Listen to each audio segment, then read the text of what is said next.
इस रेसिपी को बनाने के लिए हमने यहाँ आधी कटोरी मूंगफली के दाने लिए हैं और इसका छिलका हमने उतार दिया है। और हमने यहाँ लिए हैं 1 कटोरी भुने हुए चने। भुने हुए चने का छिलका भी हमने यहाँ हटा दिया है। मूंगफली और भुने चने हमारी सेहत के लिए बहुत ही ज़्यादा फ़ायदेमंद होते हैं, तो इसीलिए हमने यहाँ दोनों चीज़ें ली हैं। अगर आपके पास कोई भी ड्राई फ्रूट है, आप यहाँ वो ड्राई फ्रूट डाल सकते हैं। जैसे काजू है, बादाम है, अखरोट है, पिस्ता है, आप यहाँ डाल सकते हैं। हम यहाँ घर की सामग्री से बना रहे हैं, तो इसीलिए भुने चने और मूंगफली के दाने लिए हुए हैं। इसको साइड में रखेंगे और यहाँ करते हैं हम अगली तैयारी। अब हमने यहाँ गैस पे कढ़ाई रखी है, गैस चालू कर दी है। यहाँ डालेंगे 500 ग्राम, यहाँ डालेंगे ब्राउन तिली। एक सफ़ेद तिली आती है, एक ब्राउन तिली आती है। ये हमने ली है ब्राउन तिली। तो इसको क्या करेंगे, भूनेंगे। तिली को हमें इतना भूनना है कि तिली में यहाँ चटपट की आवाज़ ना आने लगे। और थोड़ा सा आप खा के देखिए, अगर तिली सौंधी लगेगी तो समझ लीजिए परफेक्ट तरीके से तिली आपकी भुन गई है। गैस हमने फुल पे रखी है। फुल गैस पे इसको लगातार चलाते हुए इस तरीके से हम तिली को भून लेते हैं।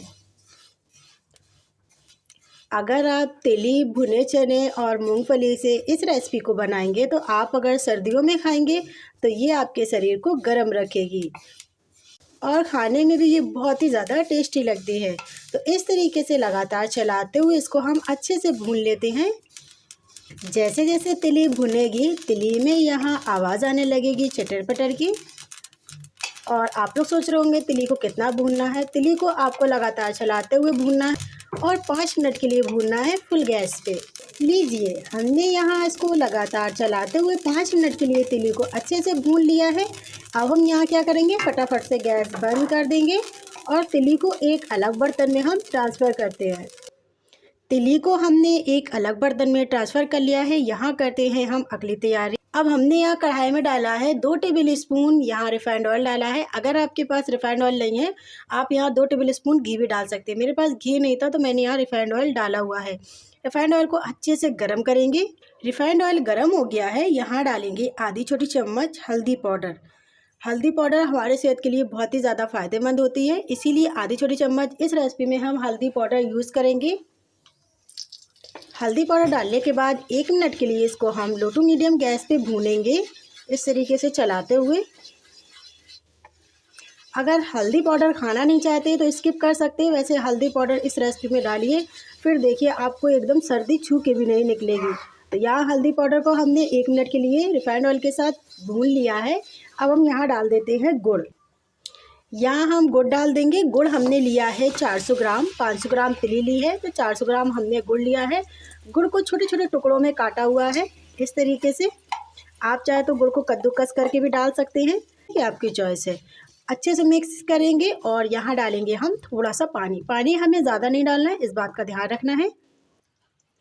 हम यहाँ 2 टेबल स्पून पानी डालेंगे। पानी डालने के बाद अच्छे से मिक्स करेंगे इस तरीके से और गुड़ को हम यहाँ अच्छे से मेल्ट होने देते हैं। अब आप लोग सोच रहे होंगे गुड़ की चाशनी बनाना है। जी नहीं, बिल्कुल नहीं बनाना है गुड़ की चाशनी। गुड़ को अच्छे से मेल्ट हो जाने देना है बस, उसके बाद हम यहाँ इसको नहीं पकाएंगे। तो इस तरीके से गैस हम फुल पे कर देते हैं और यहाँ गुड़ को लगातार चलाते हुए इसको मेल्ट होने देते हैं। गुड़ यहाँ मेल्ट हो रहा है तो यहाँ करते हैं हम अगली तैयारी। अब हम यहाँ लेंगे भुनी हुई तिली। आधी तिली को हम पीसेंगे और आधी तिली को हम ऐसे ही रहने देंगे।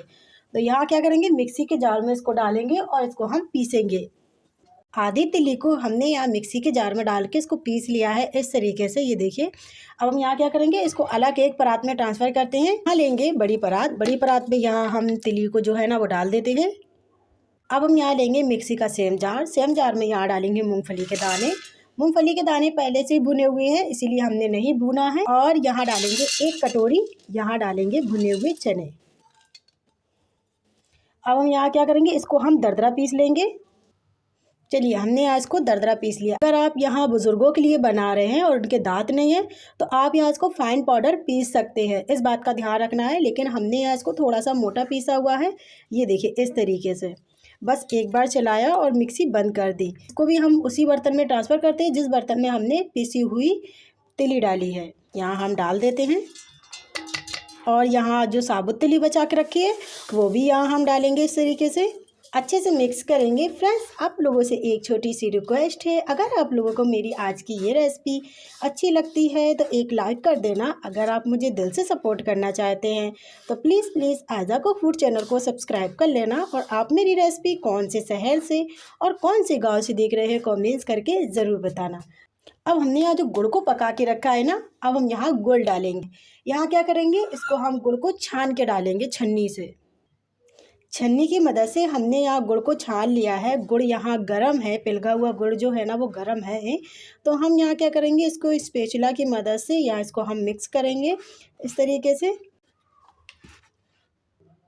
चम्मच की मदद से हमने यहाँ इसको अच्छे से मिक्स कर लिया है। ये देखिए, ये बहुत अच्छे से मिक्स हो गया है।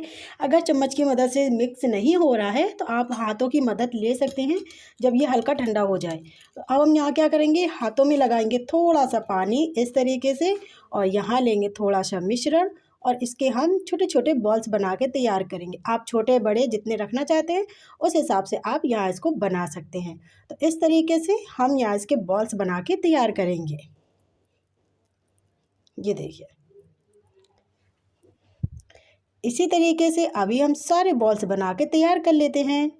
सभी लड्डुओं को हमने बना के तैयार कर लिया है। आप यहाँ इसको 3 से 4 महीने तक स्टोर करके रख सकते हैं। ये लड्डू बिल्कुल भी खराब नहीं होंगे। और सर्दियों के मौसम में लड्डू बनाइए और एंजॉय कीजिए अपनी फैमिली, बच्चों, दोस्तों के साथ में। और ये रेसिपी हेल्दी भी है और टेस्टी भी है। तो फ्रेंड्स, आप यहाँ इसको बनाइए मेरे तरीके से, इस तरीके से तिल के लड्डू, और यकीन मानिए आपको बेहद पसंद आएंगे। तो फ्रेंड्स, कैसी लगी मेरी आपको आज की रेसिपी कमेंट्स करके ज़रूर बताना। और रेसिपी अच्छी लगी हो तो एक लाइक कर देना। चैनल पे मेरे न्यू है तो चैनल को सब्सक्राइब कर लेना और बेल आइकन घंटी बटन ज़रूर दबाना, जिससे मैं नई रेसिपी लेकर आऊँ वो रेसिपी आप तक सबसे पहले पहुँचे।